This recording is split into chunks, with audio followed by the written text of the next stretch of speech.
Kamu secara terang-terangan memberi harga satu baozi 10.000. Semua orang mengira kamu pasti sudah gila karena uang. Mereka tidak tahu kalau kamu sebenarnya merugi. Hanya untuk menyelesaikan tugas dari gurumu. Sekarang kamu sudah berjualan selama seminggu berturut-turut. Tapi tidak ada satupun bakpao yang terjual. Saat kamu mengeluh hari ini akan sia-sia lagi. Terdengar suara keributan di telingamu. Ada penggemar yang bilang, di gang ini ada sebuah warung jajanan. Yang berani menjual bakpao seharga 10.000 yuan. Hari ini kita lihat saja. Bakpao macam apa yang berani dijual seharga 10.000 yuan. Mendengar itu kamu pun mendongak. Dan melihat seorang pria gemuk berdiri di depan warungmu. Dia melihat ke papan nama lalu bertanya, "Bos kecil, apa isi bakpaomu ini daging naga? Atau bisa hidup abadi setelah memakannya? Kenapa bakpao ini berani dijual seharga 10.000 yuan?" Aku meliriknya sekilas. Lalu menjawab dengan tenang, "Kamu akan tahu alasannya setelah mencobanya. Orang yang berani sombong seperti ini biasanya punya kemampuan. Kalau begitu bos, beri aku satu." Mendengar perkataannya, aku menatapnya. "Kamu yakin?"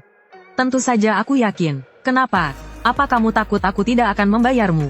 Aku menatapnya dengan datar. "Kalau kamu mengerti, kamu pasti akan membayarnya." "Wah, sombong sekali." "Tenang saja. Enak atau tidak, kamu sudah mencantumkan harganya. Aku akan membayarnya sesuai harga di menu. Kalau ternyata zong, aku anggap saja aku sedang sial." Aku tidak berkata apa-apa lagi. Aku hanya mengangguk, lalu mendorong sebuah kukusan ke hadapan pria gemuk itu. "Bakpao kuah telur kepiting supreme. Silakan dicicipi." Tang Jie mendekatkan kamera ponselnya. Ayo semuanya. Saatnya menyaksikan keajaiban." Selesai bicara, penutupnya diangkat. Terlihat di dalamnya hanya ada satu bakpao berwarna ember yang setengah transparan. Bahkan bisa terlihat dengan jelas melalui kulitnya. Kuah berwarna keemasan di dalamnya sedikit bergoyang. Dan di tengah kuah keemasan itu, segumpal daging kepiting berwarna merah samar-samar terlihat, bagaikan jantung yang berdetak. Di bagian atas bakpao ada 36 lipatan, membentuk mulut ikan yang sedikit terbuka dengan sempurna. Namun tidak ada sedikit pun uap panas yang keluar. Tang Jie dan para penonton di siaran langsung. Semua tercengang oleh bakpao di depan mereka. Ini bukan makanan, ini benar-benar sebuah karya seni. Apa kulitnya ini nyata? Kenapa rasanya tembus pandang seperti balon? HMPH. Penampilannya tidak buruk. Jangan-jangan dibuat dari lem dan bahan kimia. Teknologi sekarang kan canggih. Banyak produk aneh. HMPH. Sambil berkata begitu, dia hendak mengambilnya untuk dicicipi. Aku segera menghentikannya, lalu mengeluarkan sebatang sedotan gandum yang sangat halus. Dan mengambil sebuah piring kecil porselen putih. Dengan hati-hati meletakkan bakpao itu di depan Tang Jie. "Buka jendela dulu. Baru minum kuahnya." Satu tegukan memenuhi mulut dengan keharuman. "Ingat, kamu punya waktu 3 menit. Setelah 3 menit, suhu kuahnya akan turun di bawah 65 derajat. Kesegarannya akan berkurang 30%. Saat itu, ini sudah jadi sampah." Tang Jie menatapku sinis. "Masa sehebat itu?" Sambil berkata begitu, dia menusukkan sedotan gandum dengan perlahan ke arah mulut ikan di atas bakpao itu. Tepat saat sedotan itu menembus lubang kecil di kulit bakpao, aroma yang sangat kuat dan tak terlukiskan langsung menyembur keluar dari lubang sekecil jarum itu. Seketika itu juga Tang Jie merasa ubun-ubunnya seperti dihantam terbuka. Aroma itu masuk melalui rongga hidungnya dan langsung menyeruak ke otak. Seketika menghancurkan benteng pertahanan akal sehatnya. Air liurnya sudah tak terkendali dan keluar dengan deras. Kerumunan orang yang menonton di sekitarnya tadinya masih menunjuk-nunjuk. Pada saat itu, semua orang seolah-olah terkena mantra pembeku. "Bau apa ini? Wangi sekali, ya ampun. Ini apa?" Kerumunan mulai resah. Mata yang tak terhitung jumlahnya menatap lekat bakpao di tangan Tang Jie. Tang Jie saat ini sudah tidak peduli dengan siaran langsungnya. Dia menggigit sedotan gandum itu dan menyedotnya dengan kuat. Kuah keemasan mengalir masuk ke mulut melalui sedotan. Panas, lezat, sempurna. Pada saat itu, Tang Jie seolah melihat seekor kepiting emas raksasa, mengayunkan capitnya di lautan yang bergelombang. Dia melihat dataran tinggi bersalju yang tak berujung. Jamur matsutek yang baru dipetik masih berembun. Dia melihat di tengah hujan gerimis Jiangnan, gudang arak yang disegel selama 30 tahun perlahan dibuka. Tang Jie merasa seluruh pori-porinya meledak pada saat itu. Perasaan nikmat yang belum pernah ada menyelimuti seluruh tubuhnya, membuatnya tak bisa menahan diri untuk berlutut dan memuja. Melihat ekspresi Tang Jie di ruang siaran langsung, keraguan besar muncul di hati mereka. 17 Kak Jie, kamu kenapa? 77 bicaralah. Apa rasanya tidak enak? Streamernya keracunan sampai bisu ya? Tang Jie tidak menghiraukan rentetan komentar. Dia membuang sedotan gandumnya, mengambil sisa bakpao yang masih penuh dengan daging kepiting, lalu menelannya dalam satu suapan. Kulitnya yang setipis sayap capung meleleh di lidah, disusul oleh sensasi butiran kuning telur kepiting yang berminyak, kerenyahan jamur matsutek. Sisa rasa arak Huadiao. Berbagai tekstur meledak di dalam mulut. Memainkan sebuah simfoni yang megah. Tang Jie memejamkan mata. 2 baris air mata tiba-tiba mengalir dari sudut matanya. Sudut bibirku sedikit terangkat. Sudah selesai makan. Letakkan piringnya. Jangan sampai air liurmu menetes di stanku. Tang Jie tiba-tiba membuka matanya. Bos masih ada. Berapapun harganya akan kubeli. Ku borong semuanya. Aku menggelengkan kepala. Setiap orang hanya boleh beli 1. Stok terbatas hari ini sudah habis terjual. Tang Jie menjadi cemas. Rasa gurih yang luar biasa itu seolah membuatnya hilang akal. Master, aku bayar 100.000. Peraturan itu dibuat oleh manusia. Keahlianmu ini tidak boleh disia-siakan. Buatkan 1 lagi untukku. Aku mohon padamu. Aku tidak goyah sedikit pun. Langsung beres-beres dan pulang. Dan siaran langsung Tang Jie saat mengunjungi kedai kali ini langsung viral di seluruh internet. Namun penampilan Tang Jie yang terobsesi dan kecanduan itu justru menarik perhatian dari Badan Pengawas Pasar. Selamat kepada host telah menyelesaikan ujian pemula. Hadiah. Kekuatan fisik ditingkatkan 2 kali lipat. Hadiah. Kepingan pisau Yongling. Peralatan masak legendaris. Aku mengepalkan tanganku, melihat kekuatan di tanganku. Secercah cahaya tajam melintas di mataku. Kalau begitu, mungkin aku bisa mencoba membuat hidangan itu.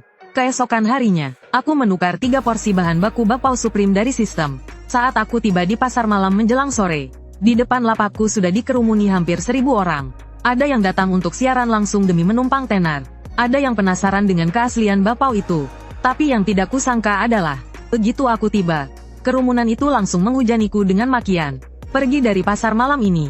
Pedagang licik, 1 bakpao harganya 10.000 yuan. Kenapa kamu tidak merampok saja? Hentikan semuanya. Terdengar sebuah bentakan keras. Tang Jie berlari ke hadapanku seperti singa yang marah. Kalian tahu apa? Kalau belum pernah makan, diam saja. Bakpao ini pantas dengan harganya. Seluruh penonton gempar. Kolom komentar siaran langsung dipenuhi tanda tanya. Jack kalah telak. Pasti disogok dia melakukan kesalahan fatal. Aku tidak mempedulikan para haters itu. Lalu aku mengeluarkan sebuah papan nama. Pao sup kepiting istimewa 10.000 yuan per buah. Hari ini terbatas hanya 3 buah. Setiap orang hanya boleh beli 1. Harus dimakan di tempat. Hehe, porsinya ditambah, sepertinya dia mau untung besar selagi viral lalu kabur. Bos, bungkus untukku, aku borong semua. Aku melirik mata Tang Jie yang memerah karena tidak sabar. Aku menggelengkan kepala. Kamu sudah makan kemarin. Sesuatu yang lezat tidak boleh berlebihan. Tubuh dan indera perasamu masih butuh 24 jam untuk mencerna. Sisa rasa dari kemarin. Hari ini aku tidak akan menjualnya padamu. Jangan begitu, bos. Aku ngiler setengah mati. Aku mohon setengah saja juga boleh. Pemandangan ini sekali lagi membuat semua orang tercengang. Uang yang sudah di depan mata malah ditolak. Trik tarik ulurnya ini jago sekali. Pada saat ini, terdengar suara sombong dari kerumunan. Berpura-pura misterius. Orang yang datang adalah anak orang kaya terkenal dari kota Jiangcheng. Zhao Kuo, tuan muda ini mau ketiga pao itu. Tapi bukan untuk kumakan. Aku membelinya untuk diberikan pada anjing. Aku ingin semua orang lihat. Pao seharga 10.000 yuan ini. Bahkan anjing pun tidak mau memakannya. Sambil berkata begitu dia bersiul. Seekor anjing Rottweiler yang ganas melompat keluar dari mobil. Terdengar gelak tawa dan sorakan dari kerumunan. Tuan muda Zhao hebat sekali. Puas sekali rasanya. Memang harus dipermalukan seperti ini. Kita lihat bagaimana bos ini mengatasi situasi. Ambil uangmu dan pergi. Zhao Kuo tertegun sejenak. Seketika menjadi murka. Beraninya kau menyuruhku pergi. Apa kau tahu siapa aku? Percaya atau tidak, aku akan hancurkan warungmu. Akan kulakukan, mendeteksi provokasi jahat, memicu misi sampingan, keagungan dewa masak, persyaratan misi, gunakan kelezatan yang mutlak, buat provokator berlutut dan menyerah. Hadiah misi, resep Jido Hua masakan Sichuan yang telah lama hilang. Aku menarik napas dalam-dalam, mengulurkan tangan dan meletakkannya di atas tutup kukusan. Awalnya kau tidak pantas memakan makananku.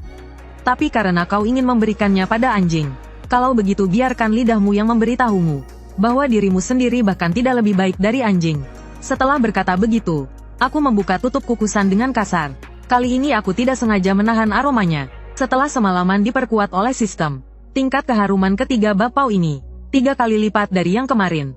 Saat tutupnya dibuka, aroma kuning telur kepiting yang sangat kuat dan segar berubah menjadi badai yang nyata, menyapu area dalam radius 100 meter. Anjing Rottweiler yang tadinya menggonggong ganas tiba-tiba menyelipkan ekornya. Bahkan langsung tiarap di tanah. Menunjukkan gestur tunduk padaku. Air liurnya langsung membasahi tanah. Sementara Zhao Kuo yang berada paling dekat. Wajah sombongnya seketika membeku. Wangi sekali. Dia merasa seolah-olah sedang dicekik oleh sebuah tangan besar tak kasat mata. Selain menghirup aroma itu, dia tidak bisa melakukan apa-apa. Selebgram cantik di sampingnya bahkan lebih parah. Kakinya langsung lemas. Langsung terduduk lemas di tanah dengan tatapan kosong. Tangan Zhao Kuo gemetar, tanpa sadar terulur ke arah kukusan. Otaknya menjerit, makanlah. Kalau tidak makan akan mati. Mau makan tidak? 30.000 yuan hanya cukup untuk mencium baunya. Kalau mau makan, panggil. Wajah Zhao Kuo memerah seperti hati babi. Dia sedang berjuang, tapi aroma itu seolah-olah hidup, menghancurkan tekadnya dalam sekejap. Dia langsung berlutut di lantai. Tolong beri aku satu gigitan saja. Semua orang terdiam. Anak pintar, makanlah. Aku mendorong bapau itu ke hadapannya. Ingat, kamu hanya punya waktu 3 menit. Rasanya sekarang adalah 100. Setiap menit berkurang 10 poin. Zhao Kuo sudah tidak tahan lagi. Langsung membuka mulutnya lebar-lebar. Menggigitnya dalam satu suapan. Kuah emas yang panas meledak di dalam mulutnya. Mata Zhao Kuo langsung terbelalak. Saat ini dia merasa jiwanya telah terangkat. Ini bukan bapau biasa. Ini jelas-jelas gunung dan lautan. Waktu dan tahun. Semuanya diuleni dan dibungkus dalam selembar kulit tipis. Mulut Zhao Kuo penuh dengan makanan. Mengeluarkan erangan yang tidak jelas. Bahkan tidak sadar kalau wajahnya sudah berlinang air mata. Dia menjulurkan lidahnya, menjilati kertas dengan liar tanpa peduli penampilannya. Setetes minyak kepiting yang tersisa di nampan. Ruang siaran langsung es heboh. Ini pasti settingan. Tuan muda Zhao bahkan sampai berlutut. Berapa bayarannya untuk tampil? Aku tidak percaya kecuali aku boleh coba satu gigitan. Kalian lihat ekspresi Zhao Kuo. Ekspresi kecil seperti itu tidak bisa dipalsukan. Dia benar-benar mabuk oleh aromanya. Tapi anehnya, saat ini Zhao Kuo seperti kesurupan. Tiba-tiba memeluk pahaku. Kakek aku mau lagi. Aku bayar 1 juta. Jual saja keduanya kepadaku. Nomor telepon 15779092237 saat itu juga. Nomor telepon 15779092990. Sekelompok orang berseragam masuk.